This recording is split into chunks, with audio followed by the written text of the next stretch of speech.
your daily Philadelphia Eagles podcast. Part of the Locked On Podcast Network, your team every day.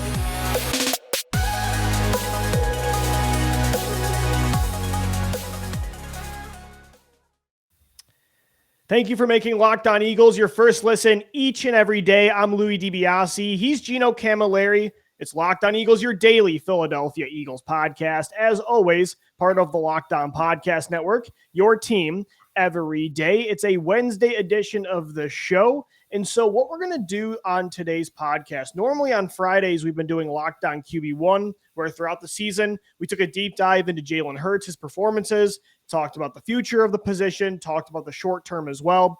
But for the offseason now, we're going to go back to what we did in 2020. It used to be Wednesdays where we would do our quarterback focus show. We're going to go back to Wednesdays when it comes to Locked On QB1. And Gino, it's timely because today Howie Roseman met with the media for his end of the year press conference. It was joint with head coach Nick Sirianni, and they did say a lot. There was a lot of information to divulge, and we'll get into more of the non-quarterback stuff tomorrow when we do our offseason shopping list. But the biggest takeaway of that press conference was, and again, we'll dive into if we believe them or not, but both Howie Roseman and Nick Sirianni, despite Jalen Hurts' really bad performance against Tampa Bay in the playoffs, gave him a big boost of confidence by saying he's the quarterback in 2022. He knows where he stands with the team, and moving forward, they're going to try to build around him. So I guess now the question is, do we believe them? And is it more because of their belief in Hurts or maybe the lack of optionality when it comes to options this offseason? I would say, first off, congratulations to Jalen Hurts to at least getting your coach and your general manager to say that, to come from a point where they are comfortable to at least give you 20. Especially considering last offseason, they wouldn't commit to him at all about There you go, Lou. That's a big stretch for them. And I like what Howie said immediately when he went back to what he phrased it as prior to the season. They want him to take the bull by the horns. And both Nick and Howie went back to that quote and said that Jalen did just that. And I thought he did that too, Lou. You wanted him to show his leadership. You wanted to see his ability to come back in games, and he did that a lot down the stretch because they weren't getting off to a fast start, as Nick Sirianni had said in that press conference as well. But Jalen now at least has 2022 unless a better option comes about. Yeah. And I say right now, it's a very simple ideology at what they're going to do at quarterback. Is there a guy that is better than Jalen Hurts? 2, can we acquire him? 3, if not, we're not going to get anybody and we're going to roll with Jalen Hurts. And I really think it's as easy as that. Can he get a Russell Wilson that's clearly a better option than a guy like Jalen Hurts? Or are you going to look around the draft? Maybe Matt Corral's better. Maybe a guy like Carson Strong. Maybe you draft Desmond Ridder, who is exactly Jalen Hurts just 2 years later in the draft. No, they're not going to do that. It's going to be a clear upgrade. It's going to be a clear jump to a guy that, in my opinion, Lou, is a clear-cut player you win games because of. Because right now, Jalen's in that second tier like we talked about. But we want a tier 1 guy, like we always said, Lou. But at least right now, he's going to have 3 first-round picks, bunch of money in the offseason to build around this guy. Because right now, he's the best option that you have in that building. Yeah. And I like what Howie and Nick said, that they have all support with him currently. And it's not he's one of the hands on our fingers quotes like he said a couple of years ago. Yeah, but see, okay, so here's he put himself in a better position this time. Here's where I stand with it. Let me start by saying I do believe them. I think Hurts did make a lot of progress this year, and it could be worth seeing how much better he can get in 2022.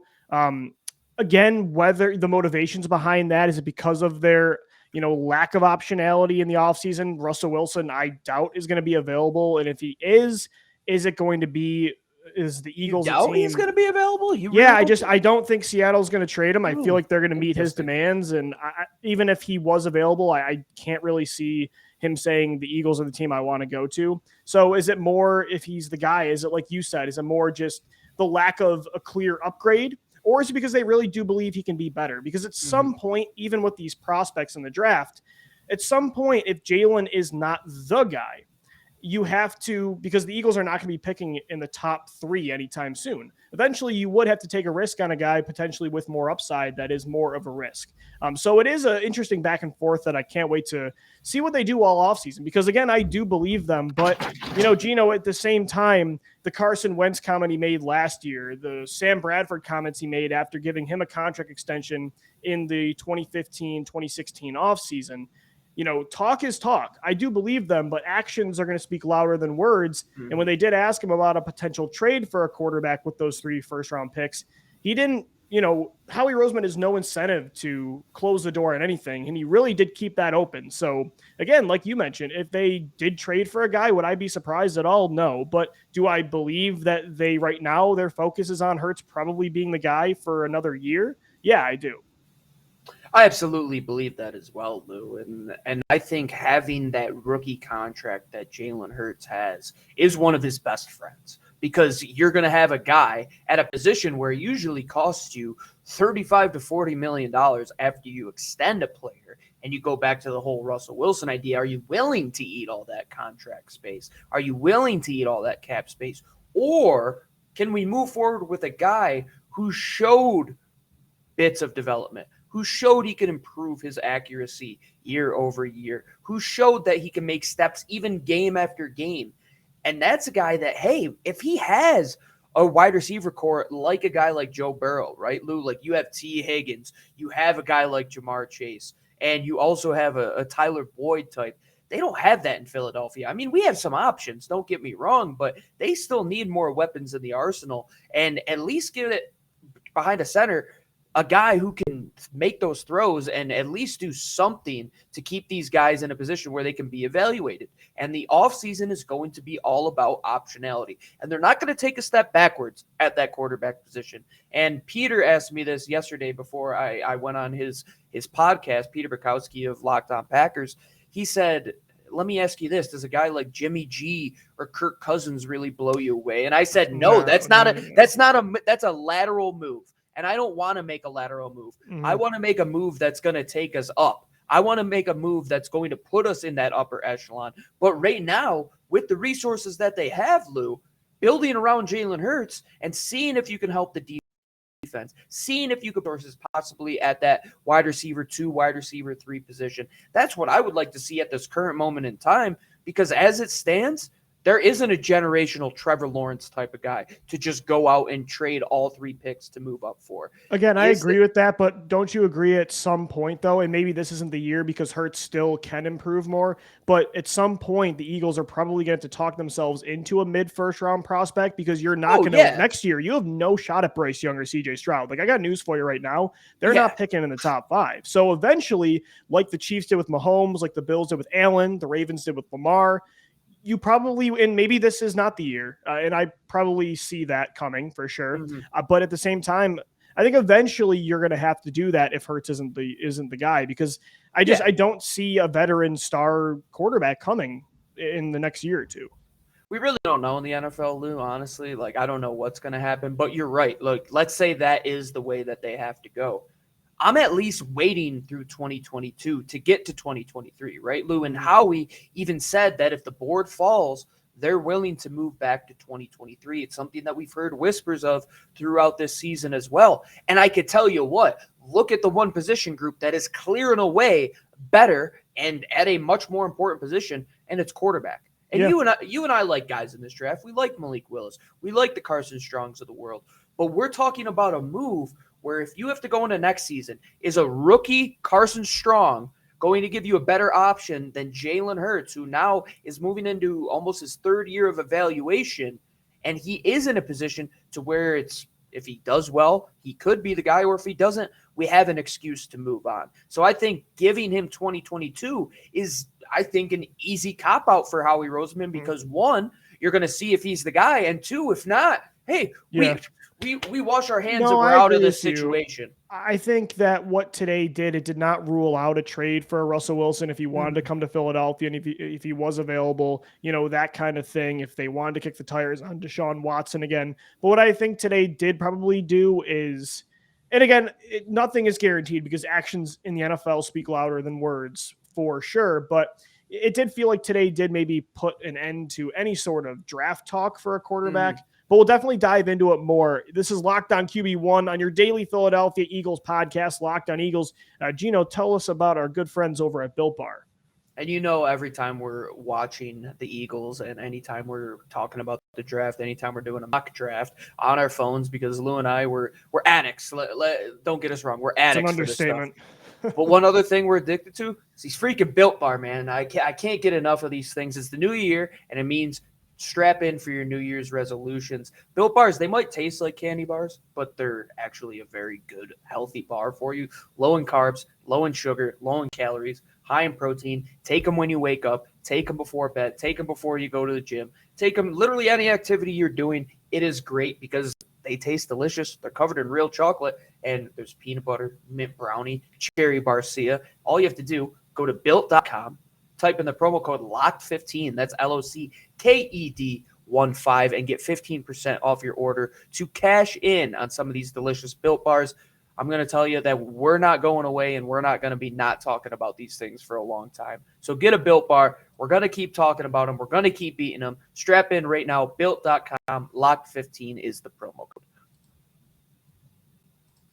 Welcome back into Locked On QB1 on your daily Philadelphia Eagles podcast, Locked On Eagles. I'm Louis DiBiase. He's Gino Camilleri. Thanks for making Locked On Eagles your first listen each and every day, and we're diving into the news today. Howie Roseman and Nick Sirianni to the media say that Jalen Hurts is going to be the quarterback in 2022, regardless of what their motivation for that being.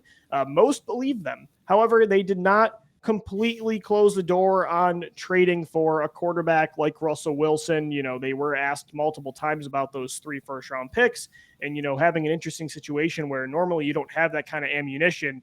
And when the quarterback position's not settled, of course, it's going to be, a primary focus. The question really, again, Gino, is, if it is about, because here's the thing, this year, when we were talking about in segment 1, how this might not be the year to draft a Carson Strong or a Malik Willis because you still don't know what Jalen Hurts is as a finished product. But we also did talk about, too, at the same time that at some point you're probably going to have to – that might be the best way the Eagles find their next franchise quarterback if Hurts is the guy. And so eventually, if it's not this year, it's going to be next year. You will have to ask yourself, how much better can Jalen Hurts get? Because, of course, there was a lot this year that would intrigue you about a whole nother year. Like, he can certainly improve more next year. He has showed every year that he can improve. Accuracy, vision, timing, pocket presence. These things are still a long ways away from being a finished product. But from where he was at Alabama, Oklahoma, 2020, he has taken gradual steps more and more. But the question can be, Ben Solak wrote a great piece on The Ringer after that playoff game that was, he thinks they're already close to the top, already almost tapped out on what a Jalen Hurts offense can be. And that's a question they have to ask themselves as well, is how long, how much time is it worth giving Jalen to see how good he can get? It's a luxury to have him right now as a placeholder at the worst while you build the roster. But that's the question, is how much better can he get? Is it worth it? That's a fair question. And I look at this last game against Tampa, right? Yeah. He finishes with, I think it was minus 10.5% completion percentage under expected. So he played a very poor game. And if you're saying that this kid played one of his worst games against Tampa in the playoffs, okay, can we improve in the playoffs? That's one question we got to ask. Yeah. Can we improve in the first quarter of games? Can we improve in the first half of games? Can we improve in the first half of a season? And I think giving a guy like Jalen at least 2022 will help you answer those questions even more. Because 1 year for a quarterback, I mean, it's a decent sample size. But when there's guys like Mike Glennon who are still bopping around the NFL and teams are still, quote unquote, evaluating players like that, quarterbacks are given more chances than other positions. Let's just say that at first. And Jalen Hurts, a guy who I still think, I don't think we're close to his ceiling yet, but I think we know what his ceiling could be. I think you're never going to get a guy who's like Drew Brees, where he completes like 79% of his passes in a season, right? But if he could complete 65 to 66, I don't think that's too far out of the realm of possibility. Get a 22 passing touchdown, single-digit interception type of player. And Lou, let me ask you this. If you add another wide receiver, if you continue to add offensive line help and add defensive line help, Is Jalen Hurts being at the quarterback position a hindrance on evaluating all of those positions? Never. And then could you also move on and plug and play another guy with those weapons around him? Because a guy like Devontae Smith, I think you could plug and play just about anybody at that position. No, I agree with you. And again, the talk has never been about Jalen Hurts' floor. And if you do build around Jalen Hurts, he already showed you this year, he can take a team to the playoffs. But the question, it cannot be, you cannot keep Jalen Hurts as your quarterback because you're afraid to do worse, because you're afraid to no longer be competing for the playoffs. You can't be afraid to move on from him because, the locker room loves him or because you really want to use these other picks on other positions. It needs to be about the ceiling. It needs to be, can we year after year, regardless of, yes, in 2022, can we build an amazing supporting system around him? Sure. But when in an NFL, a league that changes more than any, can Jalen Hurts be that consistent factor that is competing for championships? That is the ultimate question this organization needs to ask. Can he be good enough for the Eagles to consistently compete for championships? And if the answer is not yes after next year, then to me, you need to move on and you might need to take a risk on another prospect. So, Gino, yeah, like 100%. Is he a guy that can, have 22 touchdowns, 8 picks, 700 yards, 6 rushing touchdowns? 100%. Then you have to ask yourself, is that worth it? Is that what you want long-term? Is that good enough? And it's a really hard discussion and debate to have because, like you said, with the Mike Glennons of the world, look at all these quarterbacks the Eagles played. Even Jalen Hurts don't grow on trees consistently in the NFL. It's a very tough debate. But if you're prioritizing the ceiling, then that's got to be your focus. And it's a question that's still ongoing. And I think the idea that we're just talking about 2022 is very important here because of what you're saying, Lou. Well, Howie I'm didn't 100% say on in the board press with. conference that, Jalen's the guy for years to come. That wasn't the tone.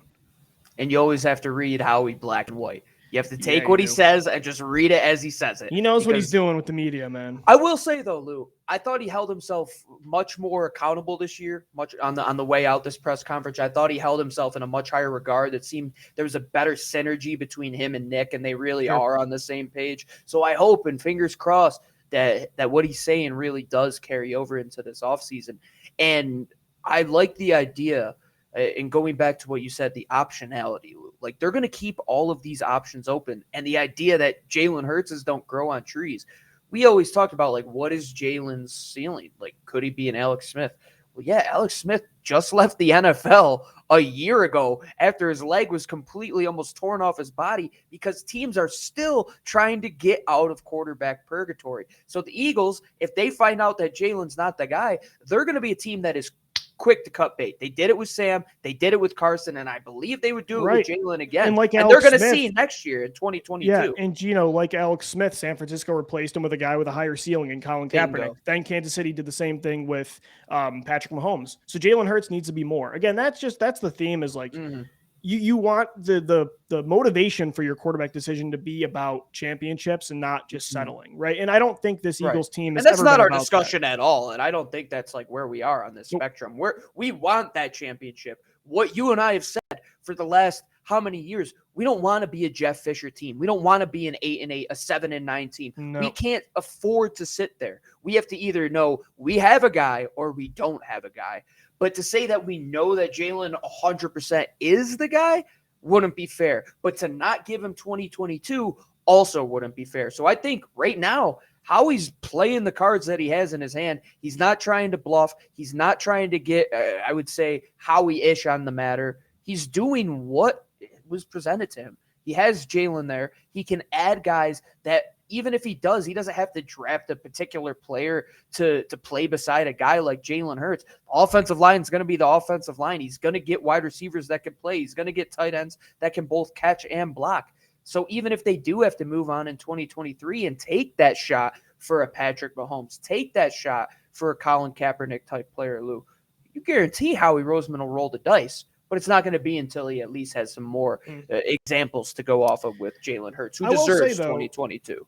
Yeah, I see that, but I will say, like, options are going to matter, of course, this year. You don't want to force anything. You're not going to take a quarterback just to take a quarterback. But if you do recognize, like, you don't take a guy, but if you find the guy this year, to me, you have seen enough with Jalen Hurts that you can justify moving on. So don't, again, be afraid to, just because, again, he won over the locker room this year and maybe the patience with a new quarterback would be thin with the fan base.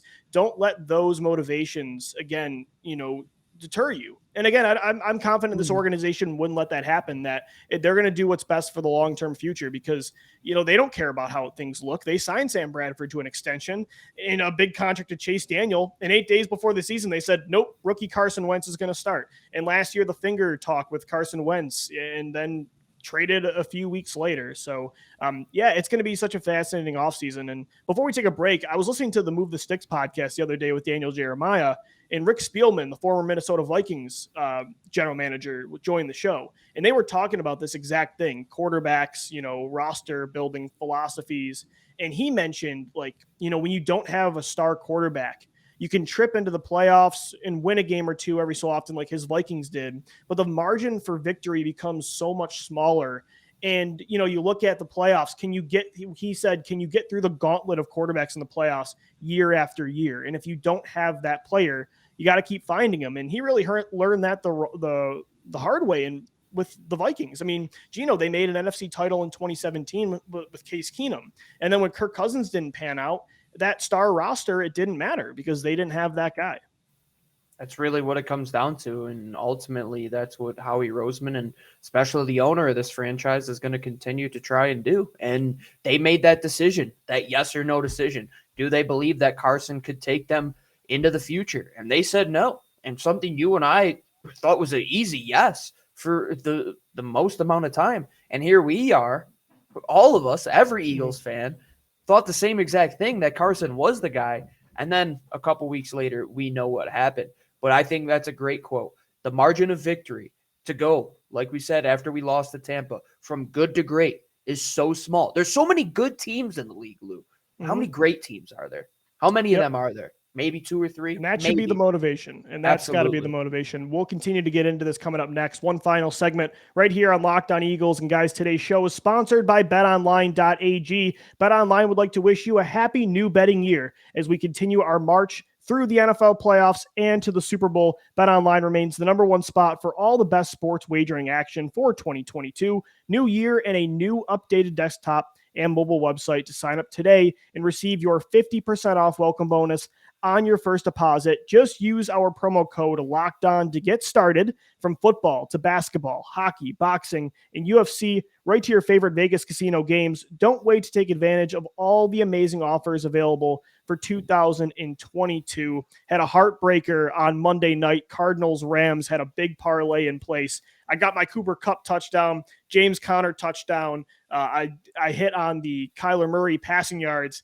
and then the over just did not hit for 48.5 points. But that's the fun of it, guys. And, when it comes to parlays, props, betting on the games, over-unders, all of it, it's available at betonline.ag. It's the fastest and easiest way to wager on all your favorite sports. BetOnline, where the game starts. All right, we're wrapping up this Wednesday edition of Locked On Eagles. We're moving Locked On QB1 from Fridays now to Wednesdays as we focus on the most important position in the NFL, and it's a position the Eagles still have question marks at. And Jalen Hurts, though, right now is the answer, at least for the time being, when it comes to the Eagles' plans. And Gino, our final thing, I want to ask you a couple quick questions about Hurts's press conferences the last few days, because what I thought he said, the actual, context of the material of what he said did line up. But when the media was asking Jalen about should he be the quarterback in 2022, this is a question everybody's asking, the GM, the coach, Jalen himself. He mentioned, talking about the ankle down the stretch, how, it wasn't fully healthy and he couldn't get freaky, as he likes to call being mobile. And he talked about, too, how, he's really looking forward to being in a new system. And he thinks that's part of, what could really propel him into a big step up in year 3, because this will be the first time since high school he's in the same offensive system for multiple years. I do get that. The one thing that bothered me was Jalen all year has been a guy to not make excuses with the ankle and that kind of stuff. And then after the Tampa performance, I don't know, maybe it was just the timing that rubbed me the wrong way. What he was saying is true, but I just don't feel like that was really, none of that had to do with why he struggled against the Buccaneers. I hope, and I think he does recognize that the Buccaneers displayed to the league and to everybody Hurts' flaws that he still needs to develop. And yeah, will a system help? Sure. The same system. Will a full bill of health help? Absolutely. But that game was the reason he struggled was because of lack of vision, lack of arm strength, just not being a fully developed passer. And those are the things this offseason that he's really going to have to push to work at, or else in 2023, they probably will find a replacement.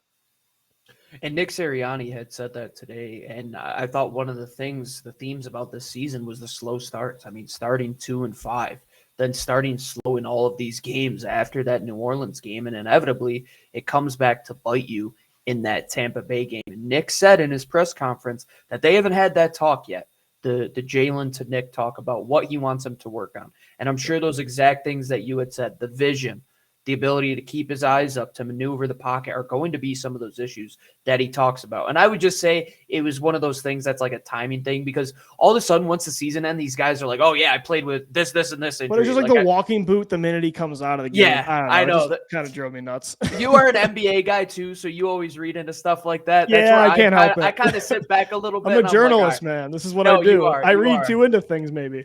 Yeah, and it definitely has like hashtag this league type of vibes when that stuff happens for sure. But I would like to see Lou, if he did play on a bad ankle and he was banged up, like let's see him fully healthy. He was clearly limited. Like it's not that I don't believe what he was saying. I just didn't like when he decided to talk about it. I totally agree, and it should never be an excuse. But the way that he, I would say, presented himself after that game, as opposed to another quarterback in the same division that lost another important game, and Dak Prescott, how he handled himself, saying that it was okay for the fans to throw garbage at players and referees. That's another thing. I will say, Jalen Hurts, there's no type of situation where I could see somebody writing a Philly Voice article about this guy, where you hear a quote-unquote anonymous source from Josina Anderson. That's the one thing about Jalen that makes it easy for him to root for, Lou. And the reason why you and I are like, okay, we've come a long way on him, but we still need to see more. But we're willing to give him that time, because he's not a knucklehead. He's not a Jamarcus Russell type of guy who never even went in his playbook and found the $100 bills that his coaches put in there. He's putting in the hard work. And yeah, maybe that timing is a little bit off on what he had said, but what I saw out of the kid week after week after week in the improvement, that's what I want to see in my quarterback. He could say all the things in the world, but it really actions speak louder than words, right, Lou? That's the theme of this show here. And we're going to see next year, did he take what Nick said? Did he improve on what the whole organization wanted him to? Did they bring in pieces that helped, I would say, improve and push up those areas that he really excels at? And I hope it's a two-way street, because if the team gets better and the quarterback stays the same, it doesn't matter, because the quarterback is the most important part of this team. Quarterback has to get better. Team has to get better. Management, coaching, it all has to get better. But it starts right at that quarterback position. We don't want to be in purgatory. And I don't want to be Denver. I don't want to be Minnesota. I don't want to be Pittsburgh. Mm-hmm. And so that's going to be the question you got to ask yourself. That's going to do it for Locked On QB1. Don't worry, we're going to keep getting into it all off season long, every Wednesday. We've got 4 other shows throughout the week available on all podcast platforms and on YouTube as well. Hit Gino up on Twitter at GC24_football. I'm on Twitter at DiBiase, and our show page is at Locked On Birds. For Gino, I'm Louis DiBiase signing off. As always, thank you for downloading. Thank you for listening, and let's go Birds. Fly, Eagles.